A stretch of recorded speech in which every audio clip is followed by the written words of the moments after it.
It was late October in Sofia, Bulgaria.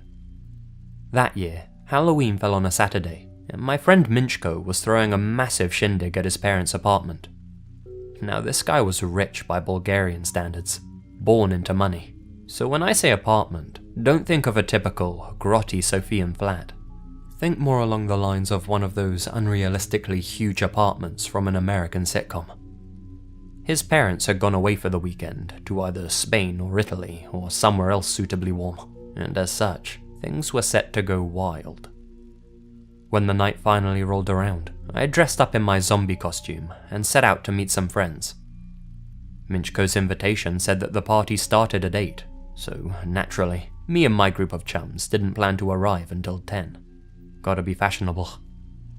When we did arrive, most of the guests were already pretty drunk. The vodka was flowing freely, put it like that. They had a massive punch bowl, which was probably only 10% juice knowing Minchko. Some of us had a few midterm exams coming up, so we didn't want to go too wild. We just had a few beers, while everyone else pigged out on punch. Other than the people on my course, there was one other guy who wasn't really drinking that night. Some dude in a wolfman mask who was just hanging around the punch bowl. He didn't seem to know anybody at the party and was keeping to himself. Looked a little awkward, to be honest. The friendly half of me wanted to introduce myself, invite him to hang out with me and my friends. My socially anxious other half, however, decided against that. The night goes on, and one of the partiers starts to complain about having stomach pain.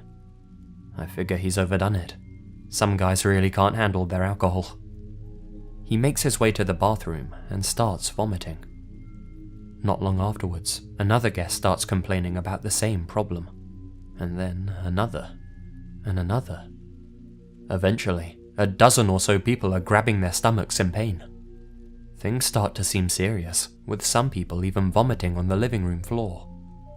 A little worried, someone calls for medical assistance. At the hospital, things turned out not to be an extreme instance of alcohol poisoning. Instead, we found out that the punch bowl contained a secret ingredient that someone had slipped in. It had been laced with rat poison. Thankfully, the dosage wasn't high enough to kill anyone immediately, but without treatment, the amount could have been fatal within a few hours. At a party full of drunk people, it was totally possible that no one would have been sober enough to react appropriately and call an ambulance. Somebody also could have easily passed out, not realizing that they'd been poisoned. Thankfully, though many were hospitalized, nobody ended up with any prolonged health issues. When we were questioned about what we all knew, the guy in the wolf mask came into my mind. He had been hanging around the punch bowl. I mentioned it to the police, and said that one of the other guests must have known who he was. Talking to my friends about it afterwards though, it seemed like nobody did know who he was. Everybody assumed that he was a friend of somebody else's, and didn't bother to question his attendance. As far as anybody could remember, nobody talked to him, nobody saw him without his mask on, and nobody even remembered who he turned up with, or even when he arrived at all. He had just slipped in unnoticed. To begin with, the police investigation turned up very little. It seemed as though it was just a one-off incident, some guy wanting to cause harm to a lot of people at once. But people like that rarely try this sort of thing only once. Almost 1 year later to the day, on the next Halloween weekend, the exact same thing happened at a party in a different part of town. This time, the amount of poison used was increased. 3 people almost lost their lives that night, and 10 were hospitalized. This time, however, the perpetrator was tackled by another partygoer who realized what he was up to. Under questioning, the police realized that the guy in the wolf mask was obviously a little disturbed in the head. He cited an event known as the Jonestown Massacre as his inspiration behind his actions. Looking into it, it turns out it was an event in the late 70s where over 300 members of a cult died after being forced to drink from a poisoned punch bowl. This unstable nutjob wanted to pay homage to the largest mass suicide in history. For the first time in my life, I was damn thankful that I had exams coming up. I'm known for going a little bit wild at parties, and for trying to drink everyone under the table. Who's to say I wouldn't have chugged more poison punch than my body could have handled? Whenever Minchko hosts a Halloween party now, he always checks under everyone's mask at the door, just to make sure they're on the guest list.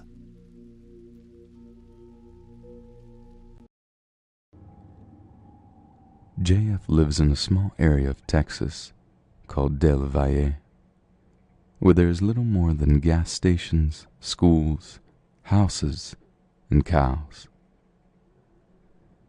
She usually considered this place rather boring, but one night a few days before Halloween would change all that for her.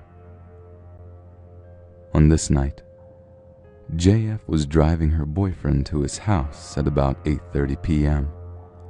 Being a person who says she can almost always sense immediate danger or evil, JF's heart began to beat rapidly.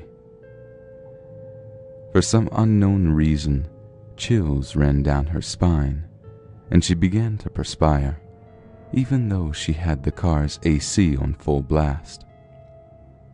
I was getting an eerie feeling that something evil was up ahead, she says. We are all familiar with how an animal's eyes glow in a creepy way when a light is shone into them. Up the hill, about 2 minutes from my house, a black dog walked right in front of my car, JF says. She thought it was peculiar that the animal was just casually walking across the road without any apparent fear of getting hit by her car. I hit the brakes and managed to stop about 5 feet from the dog, she remembers. It just stood there and stared at me. I turned on my high beams, and when I saw its eyes, they turned a golden, reddish tint. It stood there for about a minute, then walked away. I hit the gas and sped off, terrified. But when I looked back, the dog was nowhere in sight. JF proceeded home, but could not shake the weird feeling of dread that overcame her before and during her encounter with that black dog. Was it a harbinger of something more terrifying? JF believes it was a catalyst for a very disturbing dream a few nights later.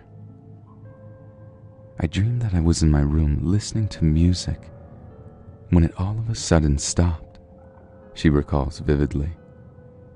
I looked at my iPod and it was still playing, but there was no sound. I looked at my door and there was a man in a black trench coat staring at me. It wasn't the fact that there was a man in my room that freaked me out. It was his face. It was red with black cracks all over, and he had horns. His eyes were a deep gold with no pupil, and he had long fangs coming out of his mouth. I just sat there staring at him. Then he said, "It's time." And that's when I noticed a watch in his left hand. When he spoke, his breath came out as smoke and reeked of burning, spoiled meat. He made a grab for my neck, and that's when I woke up. The first smell that came to me was burning, spoiled meat. JF continues to be haunted by those connected experiences. I can never be outside now, not at night. Demons and ghosts exist outside. I have purified my room because it seems that's where I'm most vulnerable. These entities seem to appear when I'm trying to enjoy life.